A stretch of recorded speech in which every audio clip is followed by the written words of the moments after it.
Good morning, Greenwave. So what I want to do this morning is walk through this lab for those of you that don't have the ability to look at these things on PC. All right. So what I'm going to do is go through the lab and give you a chance to write down the data that you would have gotten had you been able to do the lab. So here we go. This is the website. So we're going to click on Start. We ignore the warning. We're going to click on Activity 1. And now we're going to do this lab. So if we go here, we look, we see that this is a single replacement lab. So as a reminder from last semester, a single replacement reaction is a reaction in which one metal takes the place of another. This is part of our solutions unit because these reactions happen very often in solution. All right, so in the top, in equation 1, aluminum takes the place of copper to form aluminum chloride and copper metal. So aluminum metal reacts with copper chloride to make aluminum chloride and copper metal. The copper metal is replaced by the aluminum in the reaction, hence the name single replacement.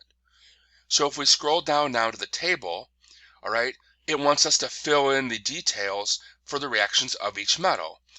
Now this is a lab I really enjoy doing, like for real, because it gives such great results.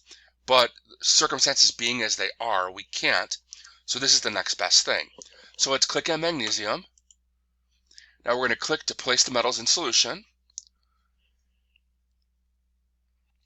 Now we're going to click to remove the metals. It typically takes about 10 minutes to do this reaction. All right. So magnesium does not react with magnesium nitrate.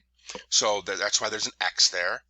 Magnesium does react with zinc. So we're going to go over here and put under magnesium with zinc nitrate.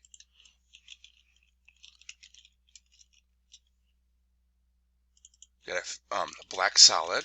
You can put what you want. All right. We go back to copper nitrate.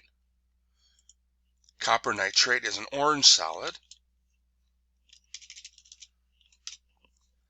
It's funny how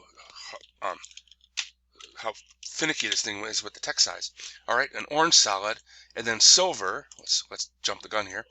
Silver nitrate made a silvery solid. This actually would have been silver metal.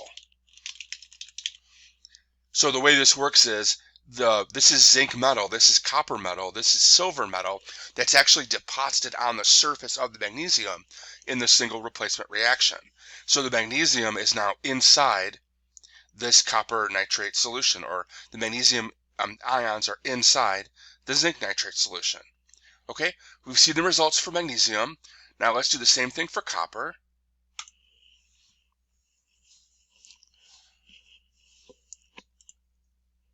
So now copper, we only see a reaction here with the silver nitrate. Now let's click on zinc and do the same reaction with zinc. So different metals have different reactivities, and so what we're going to do is order the metals in order of their reactivity, because this is going to lead us to something called the activity series.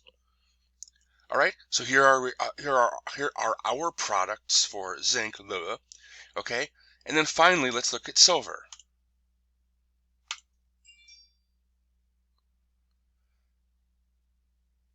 Now this is actually one I don't do because I don't really have strips of silver lying around the lab, but as you can see, silver did not react with any of them. All right, so from these reactions, what you can next do is write molecular equations or complete molecular equations. Just like this example here. So whichever metal it was solid starting off with, you react it with the aqueous solution, like the solutions in the beakers, and you indicate what the products are in the in the single replacement reaction. And on the bottom here, I've written out charges. And for those people in honors, I have also included complete ionic equations and net ionic equations. All right, to go just a little bit more in detail with this topic. But there you have it. So this is the lab, and you're going to want to write down your results in your lab, in your assignment, and then answer the questions. Please feel free to email me if you have any questions. But otherwise, I hope this is an interesting activity for you.